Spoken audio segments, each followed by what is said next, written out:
you went from Kelly Rocks.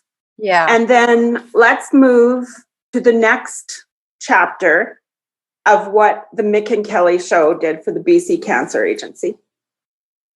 Oh, okay. Oh. Are you talking about Rock for a Reason? Rock for a Reason. Okay. Well, okay. Tell me, I'm dying to know how you got all these people to just jump in, and what bands came and...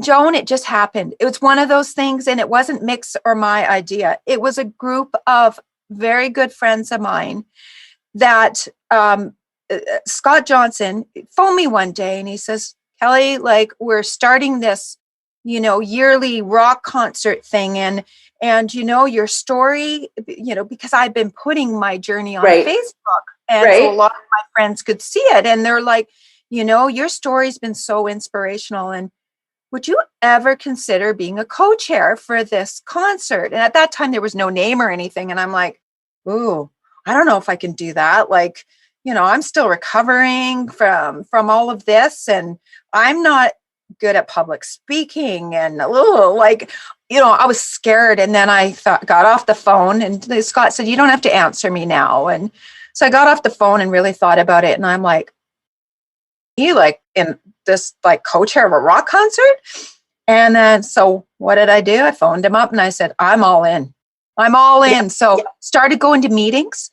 And then all of a sudden now we got the rock star husband I've got. So we're like, well, for the main act, maybe we should get Randy Bachman, the Randy Bachman band. And we're like, okay, well, that's a no-brainer. So Mick got involved because he has all the musician contacts, all the connections in the music world. So holy crap, Joan, this was so much. It's not only, well, it was work, but it was meant to be. And it was fun.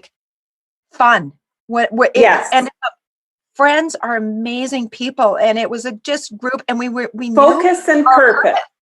Yeah, we knew our purpose. So we had anyways, it was actually, we named it Rock for a reason, and it's a yearly event. Of course, this year because of COVID, and I stepped down. So because at that time I was going, the next year I was having so many side effects that I just couldn't take that amount of work at that time. So, but that first year we'll never forget. And we raised about close to $50,000 for the BC Cancer. So what we ended up doing is we ended up buying a couple pieces of equipment for the BC Cancer. And so it was it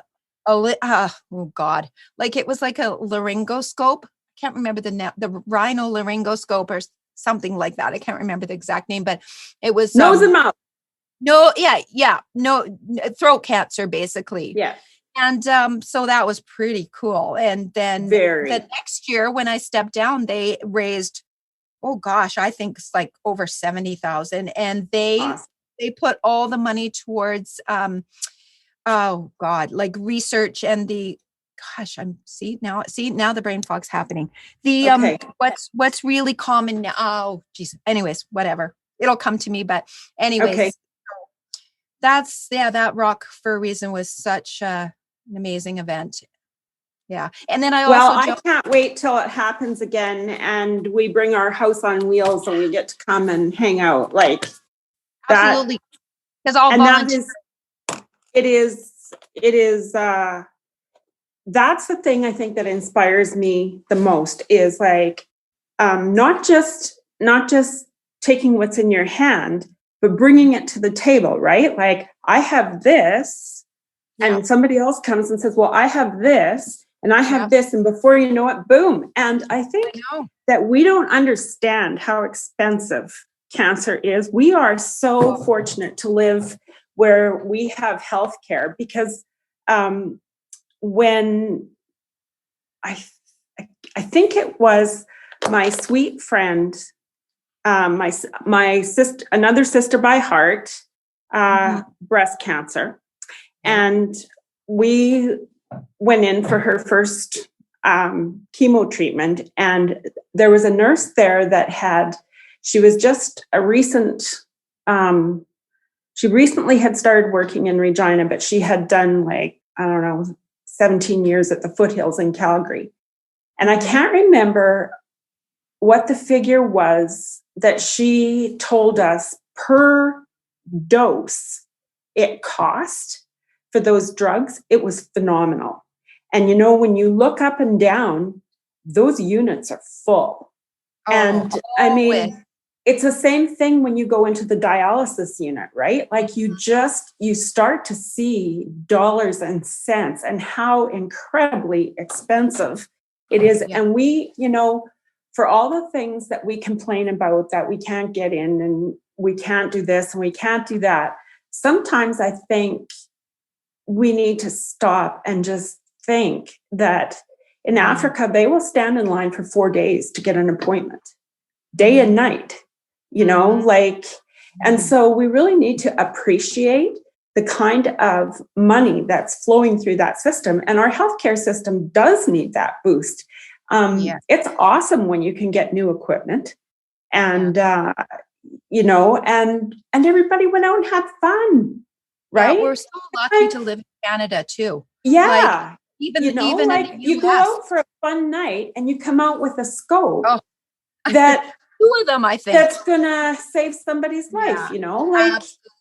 Absolutely. And we're so fortunate to live in Canada with our healthcare, because even on this support group, there's a lot of women from even the United States that have to pay for these drugs and all and so now I'm on anastrozole because I'm postmenopausal, and I also go for Zoladex injections, and what that does is it shuts down the production of estrogen in your ovaries, right? It's in lieu of a surgery. Well, I've heard that each Zoladex injection is thousands. And exactly. I mean, you don't even think about it because we don't pay for it, but it's such a blessing. And worse yet, Kelly, sometimes we start to feel entitled to it. We do. We forget. There's just like the sense of entitlement. Yes. Yes. We do forget. I mean, obviously all healthcare systems have their flaws, but, no, we still need to be fortunate and grateful. I just want to go back. It was immunotherapy. Sure. I knew that word would come back to me. The second year, their money went towards immunotherapy trials, because immunotherapy is becoming very, very popular in lieu of like chemotherapy, and especially for lymphomas and things like that. So that was, it's amazing. Just amazing. It just, I could go on and on. And honestly, another reason why that touched me so much too is another sister by heart that I had. I mean, she had been battling for years and years and had a very, very strong family history. And she was one of the first people through the gate in Victoria to try that immunotherapy. And unfortunately, it was too late for her. But I'm a huge fan of that, because I think our bodies are smart, and I think once we tap into a bit more of that, and the science is amazing. Yeah. So is there anything else you want to add? I was just going to say about immunotherapy. Yeah, it's such a cool thing. And, because our immune system is what they use to attack the cancer. And really, it's it's in our own body. So when I said that each cancer tumor is different, because we all have different genetic makeups, so it's a pretty cool thing.